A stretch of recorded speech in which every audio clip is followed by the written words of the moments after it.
নমস্কাৰ, মই আনন্দ বৰদলৈ, সভাপতি কাগজ নিগম কৰ্মী ইউনিয়ন, সাধাৰণ সম্পাদক joint action committee of recognise union.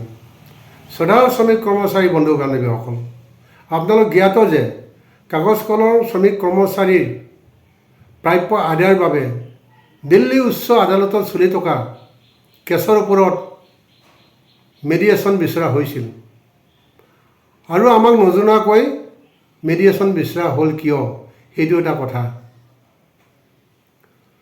বহু কথা চিন্তা কৰি, বহু দিশ পৰ্যালোচনা কৰি আমি মেডিয়েশ্যনত অংশগ্ৰহণ কৰাৰ পৰা বিৰত থাকিলোঁ। অদূৰ ভৱিষ্যতে সেই একেটা কেছৰ ওপৰত মেডিয়েশ্যন বিচাৰিব পাৰে। যদি আমি মেডিয়েশ্যনত অংশগ্ৰহণ কৰিব লগা হয়, তেতিয়াহ'লে আমি বেনিফিচিয়াৰী লিষ্টৰ গণ্ডিত থাকি বেনিফিচিয়াৰী দাবী সাব্যস্ত কৰিবৰ বাবে আমি যুক্তি আগবঢ়াম। শ্ৰদ্ধা ৰাইজ, আপোনালোকক আমি এটা কথা জনাব বিচাৰিছোঁ, যাতে কোনো ধৰণৰ দুষ্কৃতিকাৰী বিভ্ৰান্তকাৰী জালত ভৰি দি নিজৰ প্ৰাপ্য সুবিধা ধ্বংস নকৰিব।